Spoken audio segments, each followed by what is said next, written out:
what's what? It's what's what?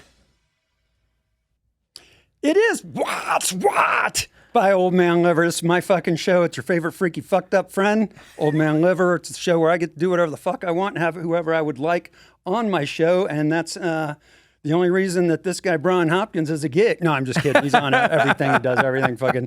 This is my dear friend. Today's theme of the show is two old buddies that I've done music with for now decades. We go back.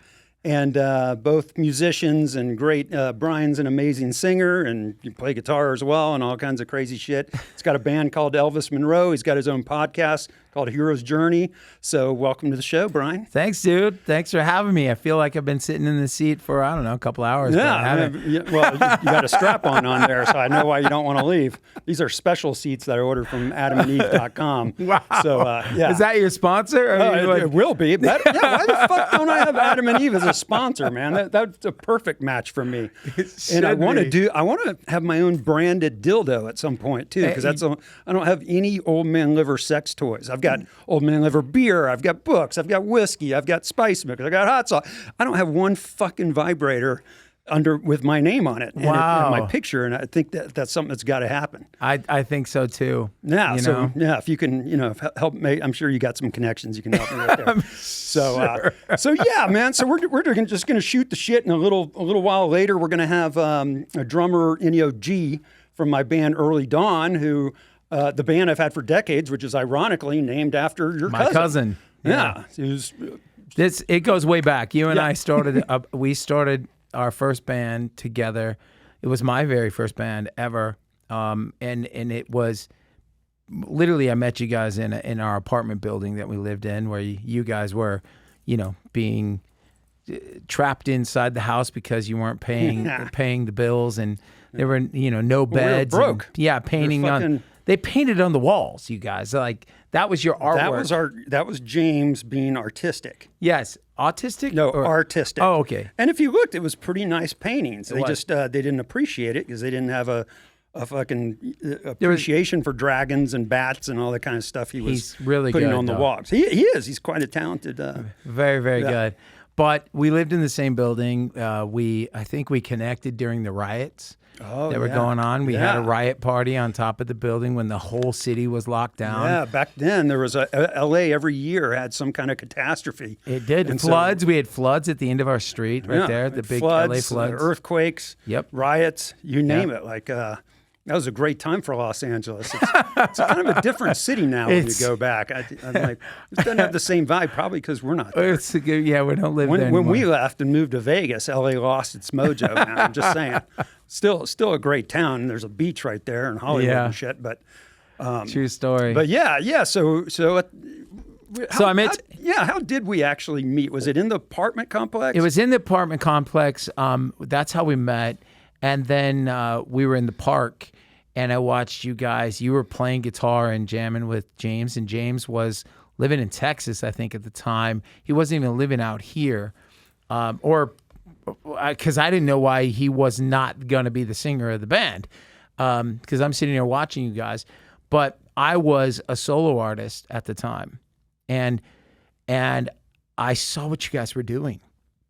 And you were also an actor. I remember you were on Saved by the Bell at the time. Yeah, it was. I like that. But to back it up, it was that tough gig where you had to make out with the chick. Kelly Kapowski. Yeah, that was a rough gig. I felt terrible for you. And you got paid for that. Tiffany Amber Thies. That's ridiculous. I got paid good money to do that. So, that was a rough job. Yeah, that's right. Because you were going the acting route, but then the music took a turn for music. That's the thing. It was really weird because I was an ex-baseball player as a kid. Before I met you, baseball was my life. I was being drafted out of high school to play baseball. I ended up going the college route, only played for a year. And during that time, I'm Native American Indian. I had a vision, and I knew I had a vision. I was only like 17, 18 years old, and I had this dream. When I woke up, I told my dad, I know this was real, but this was weird. And what it was I found myself sitting in a green room. And I didn't know what a green room. I'm from Oregon. I'm a little country boy from Oregon, and they're telling me, wait here in the green room, we'll get you 5 minutes right before you go on. And I'm like, what's going on? This room's not green. There's food in here. Everybody's just sitting. And then they come and get me, and they walk me down a hall. Down another hall. They turned it into a door, walked through this doorway, and now I'm in a room with musicians, drummer, guitar player, bass player, and a mic. And I walk through them, and there's a gate in front of it. They're facing the gate, and to the left is a host. And it wasn't Johnny Carson. At the time, it was Johnny Carson that was the host of The Tonight Show. It wasn't Johnny.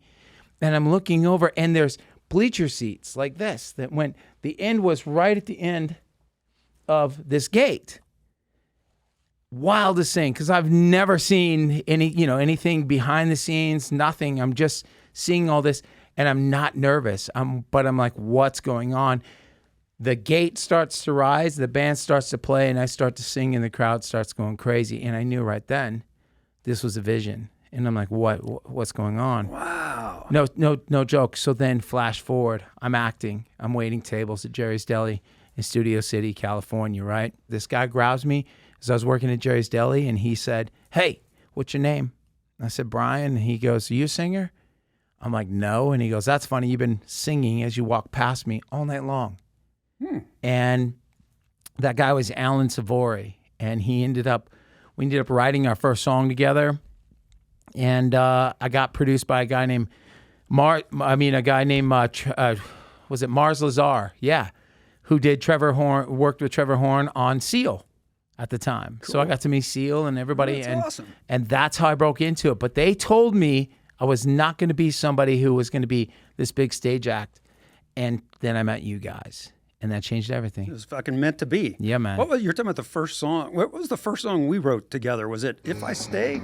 I think so. If I Stay was the first song we wrote together. Remember that? Yeah. We still have the demos of that, That's too. crazy. Yeah, but it goes back. We wrote several songs. We played Ice Thai Cafe of all places on Sunset or Hollywood Boulevard. Ice Thai Cafe for what was his name? Harry. Happening Harry. Yeah, that was the first promoter that worked with us. And yes, very first show. And we sold out that place. There was standing room. Packed, People were standing on chairs in the back of the room. And what's funny is that the two subsequent singers of Early Dawn, Heather Misher and James Logan, were at that very show in the front row. No way. Yeah, if you look back, they're in the crowd, which is fucking some weird foresight and shit too. So it's crazy. We go way back, and this is like early '90s, man. Not giving our age or anything, that we're old, but I'm old. I was 5. You were negative. You were -10. I was -20. But I got Old Man Liver in my name, so I've learned to accept it. So whatever. But we're going to see if we can get my drummer on the line, Inyo G. Are you with us, brother? I'm here, brother. Can you hear me? Yeah, I can, and I can see you too. You look like you're living the California lifestyle over there. Tilt that camera down a little lower, so that way when they make the reel, they keep going. There you go. Oh yeah, well, not too far. It stays. I don't want to see this juker. Good to see you, dude. You're looking good. What's up, Bryan? Good to see you. So we got Inyo G on the line, everybody. Appreciate you joining us on the show, man. And we're just this is my final show of the season. So I just wanted to reminisce with a couple friends from the music world, and we've been friends and musicians together and lovers, quite frankly. Hey. I mean, I'm just saying we were going to talk about that. One. Yeah, I know. Hey, I'm just saying. I mean, this is about keeping it real. This, it's my podcast. We're going to tell the truth. I'm just saying. I do love you, but not in a personal way. So when did you and I first meet, man? It was that sweet night, when you pulled your pants down, and it was just downhill from there. Yeah, actually, this is true. We there was one night. This well into having a band together and shit, but Inyo puked in my fucking bathroom. You can't go. You can't go to that. You did no. I got it. So I don't forget to cover this, because he puked in my fucking bathroom. Was so wasted that he blamed it on a little stuffed pink fucking bunny. Like literally was trying that story, you could keep telling it over and over, and I know you appreciate. It doesn't make it unreal the more I tell it. It wasn't me. It was you. There was no one else in there that could have puked on. And how you got it on all fucking four walls, I will never figure out. But the great thing is, we got a song out of it. We literally, early dawn, eventually wrote a tune, and it mentions shot number 4, headed for the door. And then the rest was up to the bunny, man. Yeah, and he took care of the rest. But yeah, listen, you hired that dude to paint the walls. That's what he told me when he went in there. It was like, not. dude, It was a stuffed animal. There's no way it could have thrown stuffed up. When I got in there, it may have been stuffed when you got in there. Wow. I don't understand that. But what's weird is Ennio is a pretty fucking talented drummer. Yeah. Like it's weird that so Appreciate much that. talent is in this freak. Where you at right now? Where you I'm just chilling in my backyard here. How you doing, Bryan? Good. Good, man. Thanks, man. Good to see you. Yeah, it's good. I'm glad you're taking it easy and having a cigar and beer while we're trying to run a podcast and everything. And, it ain't my podcast. Oh shit! But yeah, so what was our first song? Bryan and I were just talking on the podcast what the first song we wrote together. What's the first one you and I did? From what I remember, brother, is as far as writing together, obviously with James, Jake, the whole band. It was. Was it Blue Skies? Is that No, wasn't it before that? The song that we did. Fish Out of Water, Betrayed. Betrayed. I know. Okay. Yeah, that was. I want to say it was Betrayed. I mean, that's what's stuck in my. That's full head. Yeah, and then we did, and the first show Inyo and I did was at the Whiskey A Go Go on Sunset Boulevard. Yep. So and we blew it out of the fucking water. I don't understand how we didn't get a record deal right out of the bat. Well, it was in the works, man. I mean, we definitely were on the rise, and it's a tough industry. We're still jamming. We still sound as tight and as good as we did back then, if not better. Right? We showed a couple weeks ago. I was kind of proud of ourselves. Like we're a little bit older, a little bit fatter, a little bit dumber, but it's amazing that we could still. It's hard to imagine us being dumber than we were in our 20s, but it clearly looks that way. Old man Liver over here is pretty in shape. You know? Thanks, honey. Old man Liver is in shape, with the exception of his liver. Right. Yeah. My liver. My doctor told me it was like I have a 150-year-old liver when he did all the enzyme testing, but I'm like, you can't know that because no one's ever lived 150 years except for maybe Yoda and Moses. So, and I guarantee. Speaking of which, if you remember. OML is what I'll call you. Yeah. We were at my joint in Burbank, and you were like bitching and moaning like you always do about having some stomach pain. Oh, that motherfucker. Remember, I was at a recent podcast with Bryan. I was talking about my kidney stones and how I could relate to chicks giving birth. Is that after what it was? Yeah, it happened that night at Ennio's apartment in Burbank. Or condo or whatever you had, and I jumped all over your ass. Yeah, so at first, you fucker, I need to get you back for that because I was starting to feel like I'm like, do I have indigestion? We were eating pizza and drinking beer, and I'm like, something's going on, and then it just got worse and worse, and then I was like, fuck, did something rupture? Am I gonna die? And I tried to hang in there. Inyo, the genius that he is, starts jumping on my stomach and thinks it's funny. It's an old practice that they use. I think it's Africa. They when someone's in pain, they tell you to jump on them. I'll show you get the pain out. I'll show you my African I was hoping that jump. you were just gonna fart it out, dude. Yeah, thanks. How do I know you were pregnant?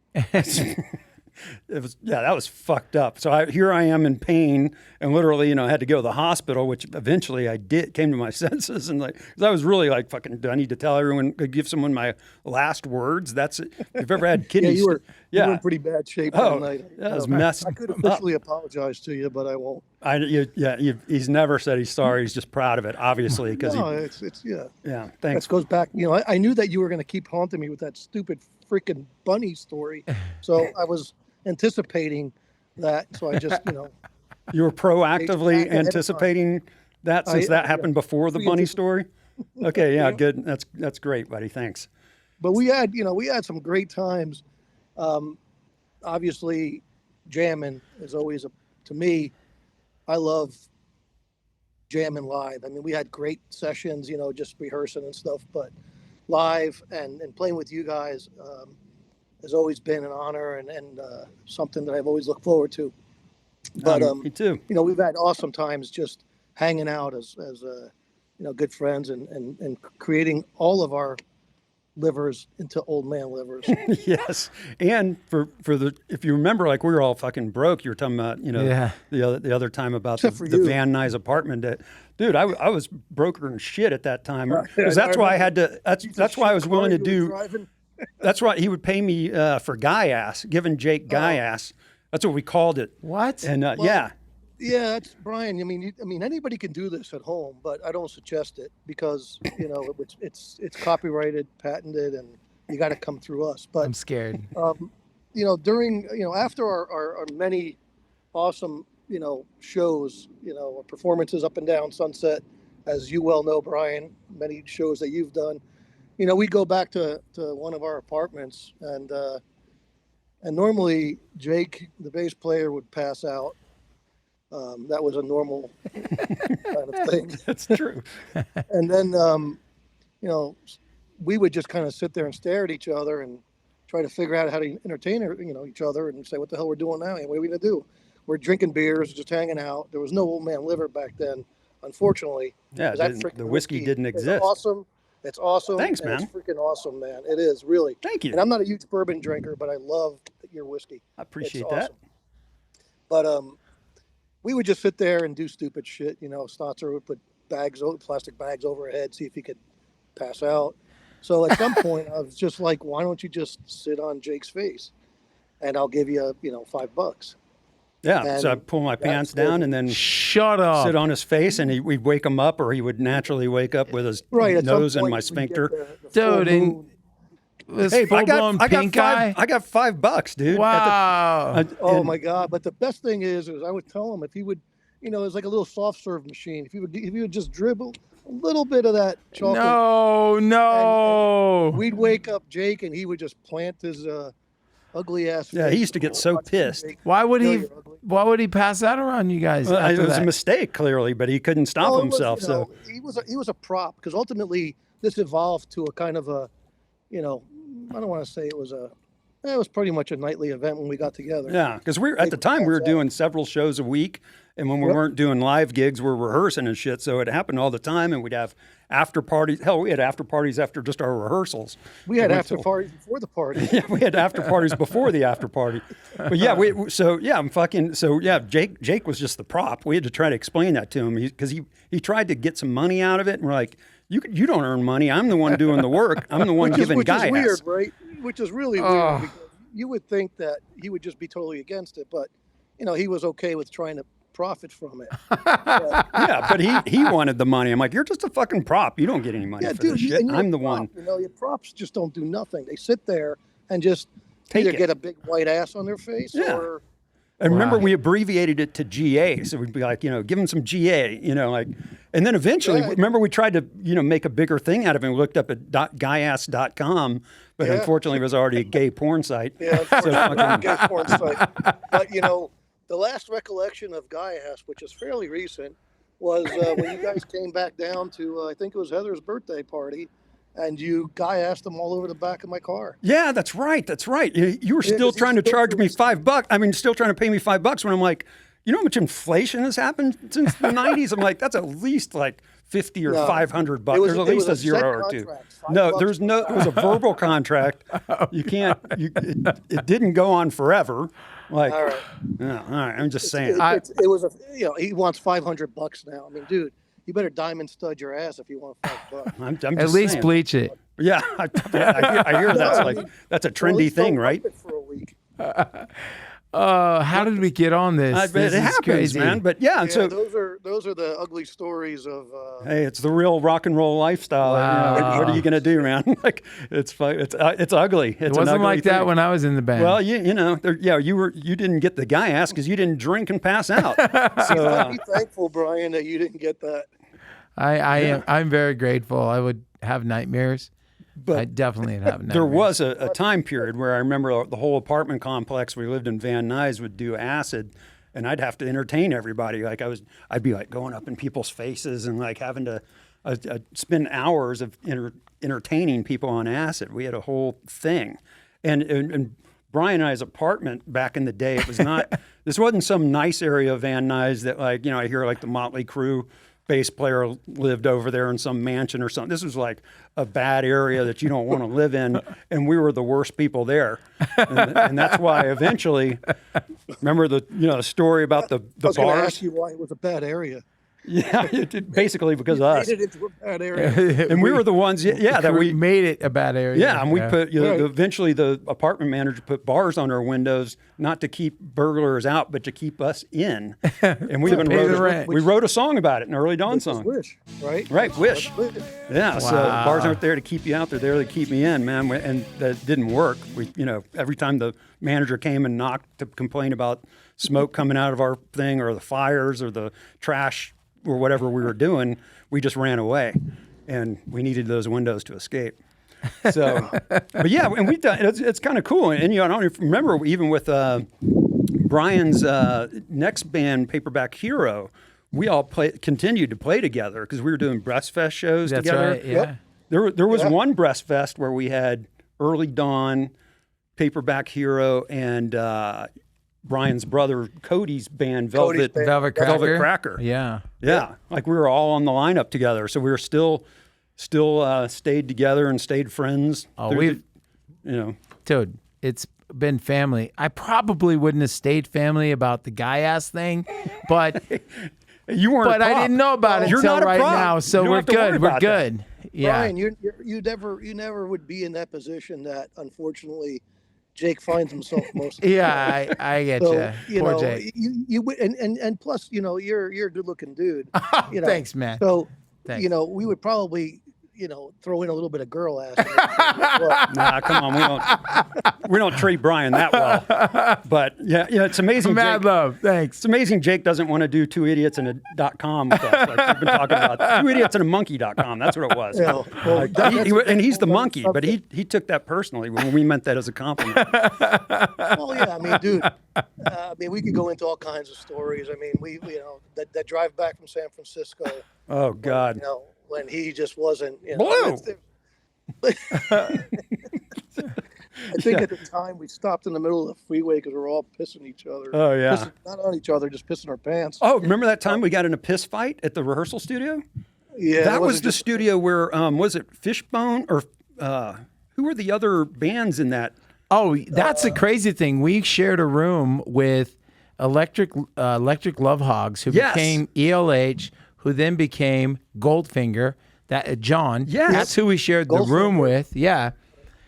And then down the hall, like 2 doors down from us, was Kara's Flowers, which became Maroon 5. And then wow, I at the didn't know end that. of the hall, at the very end of the hall was Fishbone, and they had the biggest room there, period. And they were at the end of the hall, but And there was like, even another one, another Wasn't there name act. Pennywise? Pennywise came out of there too, I think. Pennywise and Yeah. I think the Offspring were. Yeah, it was And the there was a Offspring couple was- other ones. Offspring was so there were in all there. these giant bands Yeah. that weren't any known names at the time, and we were all shared this shithole rehearsrsal rundown building in downtown LA. Fucking ghetto of LA. Yeah, that was. I mean, this is and then way before they tried to redo downtown and all that kind of stuff. Right. And it was fucking. Remember, and we even went to the strip club around the corner, and Jake got his. we all chipped in to get Jake one of those jam box things from back in the day. And it got the night we gave it to him, it got stolen out of the back of the car at this out of the fucking shithole strip club we all went to. But yeah, it's amazing when you think back. All these big bands were all sharing the same fucking Yeah. dump. Hey, Yeah. It brother, was a man, cool we- spot. we- It was a go cool ahead, bro. spot. No, sorry. It actually was the energy. I was just talking about this with. I went and saw Buck Cherry, and Kelly Lemieux was in the Electric Love Hogs at the time. Back then, and I grew up with Kelly, and we were talking about that building, and there was so much killer vibes. I mean, you'd have to take that elevator that went up. Yeah. That was a freight elevator.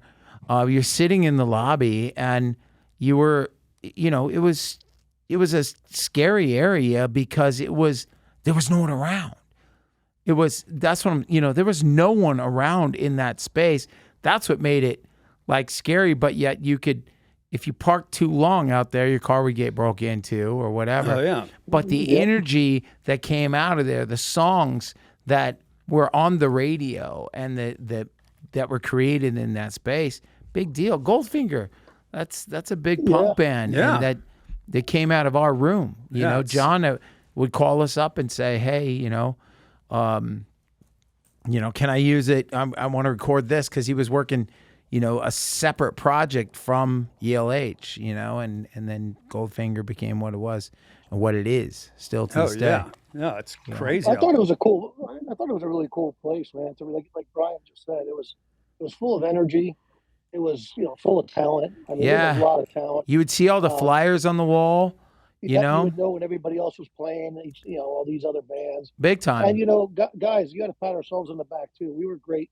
We all had our own, independent great bands. Just some folks are, got to that next level. But it doesn't matter because we got guy ass. Yeah, we had guy. We may not have had a platinum album, but we had guy ass. Platinum album, but we got guy ass. Wow. Yeah, I remember when we opened up for System of a Down, and we were upset that we weren't the headliners. Right, We were because like, they blew chunks that night. Too. And then we should have been probably headlining more shows when we were with some of these bigger acts.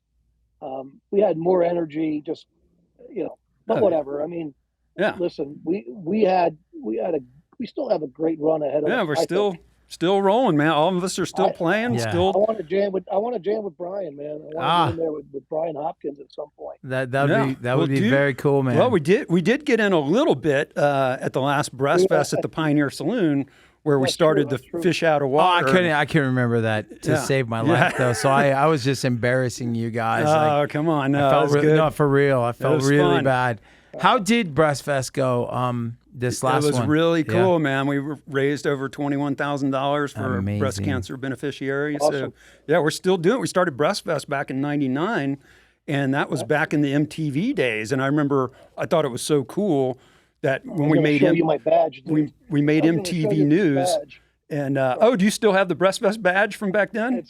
It's hanging right here. I was going to wear it to show it to you. Oh, cool. Yeah, I want to see it because I was showing my cousins who came up this weekend, and I was like, "We've been doing this shit since 1999." Pardon my look here. Oh yeah, Something- you still something's have gotta the get- fucking backstage that is badass. That's wow. That was before we had the current logo too. But How cool is that? Yeah, we tied in the treble cleft tits though. That's still in the logo. Yep, that's still on the logo, and I'm sorry. No, it's it's fucking really cool. cool. Yeah, we That's- played with Third Eye Blind and Duncan Sheik and Grant Lee Phillips. That makes a better face for me. Yeah, it actually is an improvement. So if you could just keep it right there, that would be appreciated. How cool is that? Yeah, it's like, through the years, we've had different acts. We've had everything from, live bands to model fashion shows to, comedians, you name it. Can I ask you where that came from? Yeah, so my mom was a breast cancer survivor. So there was a certain point when she had breast cancer, I felt helpless. I'm like, I got to fucking do something in it.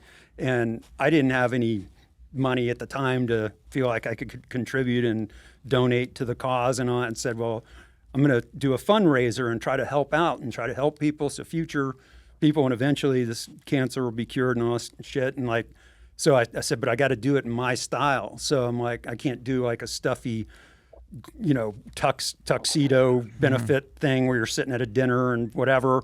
I'm like, I got to do it rock and roll. And I remember at the time, our beneficiary was UCLA Johnson Cancer Center. And they only, they're like, the only thing is the name Breast Fest is a little controversial. I'm like, what? Because breast is in the name of a breast cancer benefit. What are you talking about? But at the time, there wasn't, everything was a little more PC or whatever. And like to call it Breast Fest, I think is what helped got it on MTV and a bunch of, national magazines and shit like that. And then we had a lot of good acts and stuff. But that was part of my That's deal. amazing. I stuck with. I'm like, I'm gonna do it my style. It'll be rock and roll style. and we'll make it fun and a fun event instead of like a sad or stuffy event. And it's still around to this day, man. That's crazy. Yeah, so, man. so I got to ask you, because I was the original singer in Early Dawn. Early Dawn was named after my cousin, and that's how we did this. Yeah. And I went off and did DOT. Who was the next singer that followed me? So in that Early was Dawn? James Logan, Okay. who was a fairly prominent actor. Now, still, to this day. Yeah. He's in all kinds of shows and movies, and people recognize him from What show? Hunger Games. Hunger Games. Hunger 2 Games. He was in. Yeah, he was. what's The that, Karate Kid, No. whatever. What is it? Cobra Kai. Cobra Kai. Yeah. Cobra He's Kai. a cop in Cobra Kai. Yep. Stranger Things. He's a Yeah. gun store owner in Stranger Things. Yeah. Yeah. So you can still see him. He's a out stunt there. guy. He was doing stunts back then as well. Yeah. And then Remember that. Heather Misher was. Remember this, Inyo, when she was one of the backup singers? And I was watching some videos the other day, and I could see her. And I'm like, man, it was her, Catherine, back there, and then she. That's right, Catherine, the and third then iteration. occasionally another chick that James was dating or something. That's like, funny. I'll look Yeah. back at the videos. I'm like, who the fuck was that? And I'm like, one of us was probably canking him or something. But yeah, It became kind of a jam, all out Heather James kind of thing now at this point. And Early Dawn, you guys just put out. You just put out an album. yeah. Well, we correct? had the essential Early Dawn, where it's kind of the best of. That's what they call them now. And then we just wrote another song during COVID that we played live a couple weeks ago, and Very cool. so we're still going. And I know you guys are playing. You're all over the place. You're playing Alaska, Florida, Nevada, California. Bryan just did a show at the Mint. Remember the Mint in L.A.? Oh no shit! Yeah, I you was- should've told me. Man, I'll tell you. I'll let you know next time I'm actually coming back out and playing the Mint. I did Heidi and Frank, the 95.5 KLOS 95, Heidi and yeah. Frank show. We jumped on for an hour with them, played some songs, and then they came to the show and we played the Mint. And then we were just in Florida, and like I said, and we just put out an album, Elvis Monroe Story So Far. And it's 22 songs we just dropped. And it's funny, you gave me credit for playing guitar. I suck at guitar. I'm a songwriter. I heard you playing even before we started the podcast. I can pick up the guitar and write. I can come up with stuff, but I am not somebody who you're a guitar player. I am not a guitar player. And so, it's one of those things, man. I would not be in this position if you didn't give me the chance that you did. I remember paying $50 when you guys had me audition, $50 because we rented a rehearsal space from these guys who had probably, like, again, a really sketchy area in downtown LA, and it was an old brewery that they turned into lofts, and you could rent the loft and put up walls and make it however you wanted. And they had like 5 people living there, and they had this box that they created, and in the box was a rehearsal space. And we rented that space for a month. And basically, I knew I had at least 4 tryouts for the band. Because if we rehearsed or practiced at least one time a week, then I had that time interesting. to make I didn't the band. remember that. And we would have to knock on their door. They would go, they'd be watching TV or whatever, and then we walk in this room and play, and it was like almost like a soundproof box that we played inside this loft that had these big crazy. windows. Remember, in the brewery, it was a And brewery. we made you pay for the rehearsals? You made me, space? yeah, because you made me pay my portion. Oh, okay. You know what I'm I was like, saying? that's kind of a fucking scam there. No, but I paid it's actually my. not a bad idea. Yeah, I paid my part, and I knew that I had that much time.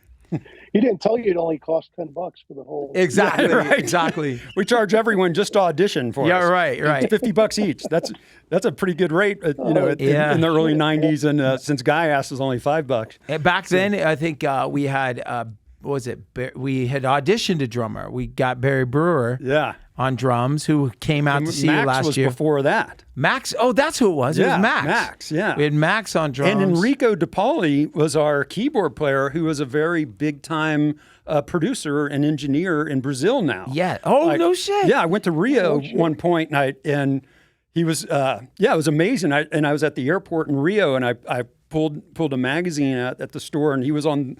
There was a whole article on him and shit. Like, yeah, he's all fucking big time. And then Walter Longo is a big time like.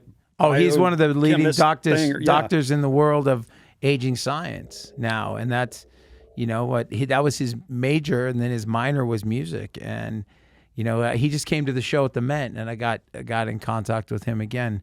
He was out there, and I'm looking out there going, oh my gosh, like if it wasn't for you, you know, I wouldn't be here. And I remember calling you out. I was doing a show with Lifehouse, and there's like 3,000 people, and I look out, and you were on a date, and I'm like, hey, Steven, I wouldn't be here if it wasn't for this guy right here. This wouldn't be my career if it wasn't for you. But then I said, how's that date going? Yeah. And he was like, looking at her like, is this a date, or I don't know. You just joined me? I Like, guess I guess it has to be now. But yeah, no, that was a very nice shout out. I appreciate that. Yeah. But yeah, man, it's been an amazing journey, and I feel like we're just fucking getting rolling because I ain't stopping. No. Anytime. BB King and Les Paul did club gigs into their 80s and 90s and shit, and that's my attitude, man. I'm just gonna keep on fucking rolling until. Well, I'm learning the flute, dude, because the skin at some flute. point, that's your job. Oh, damn it! You know, Why drumming's getting too rough for you? Nah, dude, you know I love drumming. Dude, you were fucking a couple weeks ago, man, at that last gig. Like the bass player had trouble with his equipment, and fucking Inyo stepped up and did like an old school like 80s style drum solo, fucking straight out of a Motley Crue show, and everybody fucking like freaked out. Like it was awesome. And like he still got it. I got it. Yeah, and I love, like I said, I love jamming with you guys, man. And Early Dawn has. You know, I was overseas for up until June, and basically flew back for the show for Breastfest. Wow. Or I could have stayed out there, you know, for another couple months. But anytime I get a chance to play, you know, it's I love drumming. I wish I could do it more often. We're unfortunately all over the place, you know, geographically speaking. But yeah, he's like half in California, half in Italy and shit. So I had to give him notice that we're playing the Nevada Blues Festival at the end of September, so that he would be able to make, you know, travel plans ahead of time. Oh, congrats. So plug this to your last. NevadaBluesFestival.com, EarlyDawnMusic.com, ElvisMonroe.com. Yeah. There, I got them all in. Yeah, you did. Guyas.com. Guyas.com. No. Somebody else is going to benefit from that. Yeah. You'll find Jake. Right? That's not right. God damn it. Hey, man. Thanks for being on the show, Inyo G, Bryan Hopkins. Love you guys. Love you too. This is What's What with Old Man Liver. We'll see you next time. Good to see you. Woo-da! Peace, brother. It's What's What. It's What's What.